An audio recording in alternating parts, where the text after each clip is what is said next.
Okay, so following up on where I was a couple weeks ago, today I've decided to get some more dimensions off of this and try to make sure everything is in line with where it would need to be if I'm going to weld it. So what I have found, taking some dimensions and just kind of looking at it really good, the rear torque boxes, well, I think the frame rails basically are not, they're under a lot of torque when they form that shape. So they twist a little bit, and then when you have the inner rockers on the ends, it makes them want to flare up or down a little bit. So what I found was that this torque box on the driver's side, for instance, was pitched, I believe, down. So it was kind of twisted down a little bit. So if I went to pinch it together, this inside corner was low. And what I'm worried about, obviously that's going to affect my spring, the angle of my shackle, or on the leaf spring. So that would be a problem, obviously. So that one was angled downward slightly, and this one on the passenger side was actually angled upward. And what that was doing was allowing it to strike in the top on this flange. It was striking the rocker before the bottom was actually flushed up. So that's obviously a problem. So that's where I started thinking, I think I mentioned it on my last video, that I was going to have to cut this and just slit it just to relieve some of that tension that's in there and allow this thing to line up. And same thing over there on the bottom, do a little slit. It turns out I'm probably not going to do that, because now that I did some jacking on it and kind of tweaking these, I just kind of ran the jack on the bottom of them in a couple different spots and just kind of tried to level them off. Just, you have to bend them slightly, just tweak them a little bit. They move pretty easy, but I have to get them to where they're flush with the bottom of the rocker. So I've got those adjusted to where they fit a lot better. And by doing that and then coming in and clamping them, I also put these levels, or I put this inner convertible rocker under here just to have a flat surface. So I've touched it against the bottom of each side of the rocker and then put a level on top, and just to make sure the car is still level, and then I can measure off of that for the height of each of the rear torque boxes to make sure nothing's out of whack. And by doing all that at the same time, along with leaving this thing in here, this little PVC thing with my dimension set on it, once I clamp those with vice grips on each side to the bottom flange of the rocker and the bottom flange of the rear torque box, it actually pulled the car in almost 1/8 of an inch. And now my dimension is actually right on. It's exactly 55 5/8 across there, which is what I started out with, before taking anything apart. So that's actually, it's good to know, I guess, that it actually pulled it in. I don't actually have to cut up here.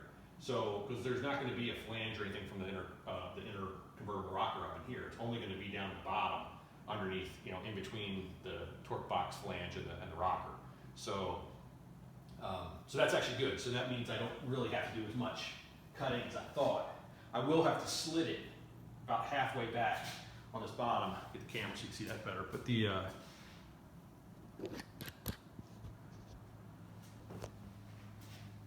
I will have to slit probably from about here up and allow this edge to push in some, because as you can see I have a gap in the back, but I don't have the same gap in the front. And so if I take that and I shimmy that over, then when I take the convertible rocker, which has a flange on it down here, I can then slip that flange in that gap down there, and it'll be as even as I can get it at that point. And then same thing on the other side. This one's actually a little better than the other one, because this one right now is sitting at about what that flange thickness is. So I'll have to just relieve this guy, cut it, pull this in slightly, and then that'll allow me to slide that piece in there. And as I said, this is now flushing up nicely. So that's really where I wanted it to be. I just wasn't aware that it was going to come in that much just by tweaking it a little bit. So, and this side over here is not as bad either. It's actually a lot closer to where it should be. If it to focus. So, but yeah, it's a lot closer back there in that back edge. So that's good. But it was interesting to know that these things are so twisted from probably the forming process that it just, it would have gone in and your shackles or your bolts for your leaf springs, they would have been not level to the ground, which is probably not great to put a little twist on probably would have worn out your bushings or whatever sooner. And another interesting thing is by doing that and actually clamping it in place, my holes for my seatbelts lined back up. So that was something I hadn't seen before, hadn't noticed that, but I knew they weren't lined up previously. But as soon as I put that torque on them, they pulled them right into spot. So it does tell me these things are just twisted, and in the resting state, they're crooked, right? So once you put the torque on them to put them back where they need to be, then everything starts lining back up. So it's good to know. I just was unaware of that. So I'm a lot happier with where it's sitting now. But yeah, you do. I mean, like this little PVC thing here, regardless of whether you use a piece of angle iron or whatever across here to hold your dimension, it's vital that you keep that width, because obviously as it moves in and out, that's going to affect whether the rear torque boxes are actually. I mean, you could technically have both of them shifted the same direction, so you could have them crooked, going either side, or they'll affect your width. And the other thing I noticed too, when I got done actually putting all these and clamping them into place, now my alignment pin holes on the bottom are right on the 37 and 9/16. So it seems like that really kind of lines everything up. So now I've got to decide. I may, just to keep from having anything move around more, I may take that little piece of angle iron and actually place it in that gap and just weld it in place, just so just tack it 3 places on each side, just to keep that thing from twisting too much or from splaying in or out. I may do that just to keep it roughly where it is now, so I don't have to worry about it moving around on me in the future. Because I'm gonna still have to probably bring this thing down, obviously, because I have to do my weld prep and everything before I can put it up and actually start welding anything in place. So it's something to think about for sure, is to keep that thing locked in position. All right, so prior to cutting, I released the vice grips on the bottom, because what I don't want is to have this clamped tight and have any kind of inward pull on it, because then as the blade goes through, if it's being squeezed at all, which it doesn't appear that it is, but if it's being squeezed at all, it would end up squeezing tighter and eating more off each side of where the blade's touching. So that would kind of be problematic. So I'll have to mute the sound on the camera later, but because it'll be pretty loud. But there we go.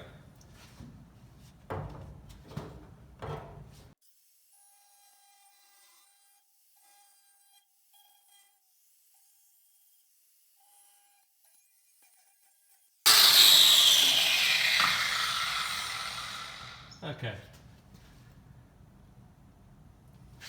All right, so I went a little further than I was anticipating initially, but the more I thought about it as I was cutting it, I'm going to need to go past a little bit in order to bring this over to get it to flex the appropriate amount.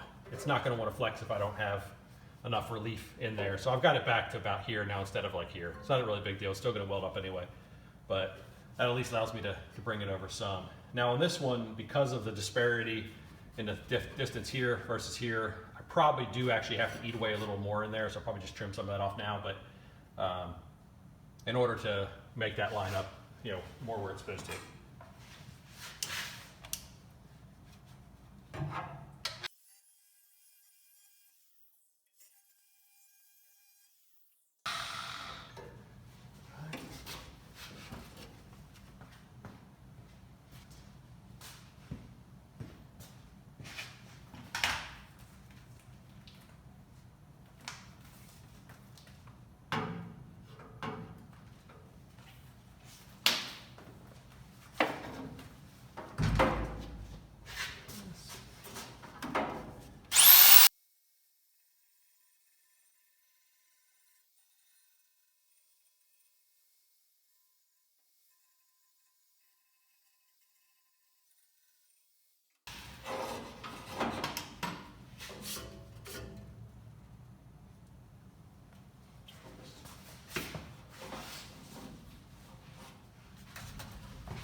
Yeah, I'll have to clean the bottom off in a minute, but so that should allow it to slide over. I don't have a screwdriver here, but should allow me to flex that over, I would imagine.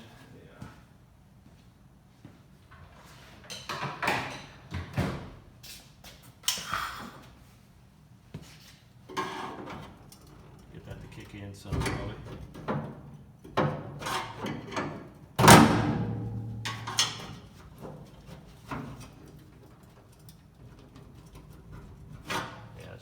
It should allow it to squeeze in. So that'll probably work for that. I may end up cutting back a tiny bit further just to really get it to give pretty easily, but that's just my stop for now. Okay, so I did end up slitting it further. As you can see, slit goes back probably within an inch and something of the back wall. But I did have to widen this one again, one additional time. That widened the slot in here just to get it so I could squeeze it even further. But now when I'm done, as you can see, I've got a gap that's pretty uniform, which should work out pretty well with having that inner rocker in there. Now on this side, I'm really pretty similar. A little bit of tweaking will get me there, but I've got it a lot more even than it was. I pulled this side in as well. So I think that inner rocker is going to fill that gap pretty nicely, and I'll be able to fill anything with a weld if I have to. I mean, you're talking less than a 1/16 of an inch. Should be a big deal. On the back, I still will have to probably do something here. This one probably will weld to it. I could probably make that one work. This side won't, so I definitely will have to put a shim in there. I mean, it looks like it's flared out at the bottom. That flange kind of isn't bent completely 90, or something's not square, one or the other. But I can definitely fill that gap. I can make that work with something. So I think I'm pretty close to where I need to be. Got all the height where it should be. And now when I measure it, when I trim it side to side, I'm actually slightly wide. Like when I say slightly, like maybe a 1/16 of an inch, which I think actually works out really well, because currently I do have it vice gripped under here. So I'm actually pulling this guy outward, and I'm pulling that guy outward, just to kind of pinch the gap a little bit, and knowing what that gap is left with. If I put that, you know, the inner rocker, this piece of material, if I put that on each side, I think it puts me in pretty much dead on, probably on my width. So that should work out pretty well, I'm hoping. So I think that'll work. And then obviously I have to weld these up on both sides. It shouldn't be too big of a deal. I'll probably weld it from the top and clean up the bottom and run a bead on the bottom as well, just to make sure it's nice and beefy. I don't know that I want to weld it while it's clamped. I'm not really sure, but I don't know if I'll weld it like it is. I'll probably tack it further while it is and then disconnect it and do it, because I don't want it to distort at all due to the heat softening it up, you know, with the vice grips pulling on it. It may move a little, so I'd rather just kind of do some tacks and then weld it without it contacting. So anyway, so that's kind of where it is. I'm pretty happy with it overall, though. I think that's going to work out pretty well. So I'll have to get that welded up, obviously on each side, and then comes the fun part with the inner rockers. I have to figure out exactly how I'm going to do that. Contemplating some ideas. I'll probably end up drilling some holes in this lower flange, which unfortunately that flange isn't very large, so you don't have a lot of room for you know, tacks in it, in between it and the edge distance. Not for good, you know, like, you know, high heat ones, basically, to really burn through all those layers. But I will see if I can get it to, if I can figure out how to get that held in place. I think I'm probably going to run a bead through the inner rocker to get there. Because what I'm planning on is basically putting this back up into place and then sliding the inner rocker into the gap from the front, sliding it in until it butts up against the face, because I still have to cut those to flush up and remove all the paint and all that stuff. And then once I slide it in, then I should have holes in this piece that I can then weld through and go through the inner rocker piece and actually tie the original rocker to the inner to the you know, rear torque box. So that's kind of the plan on both sides. I think it'll work. It'll be a little bit of work though doing that though, because obviously I still have to go in here and clean all this up. Got to make sure this is all, you know, make sure there's no rust whatsoever in here.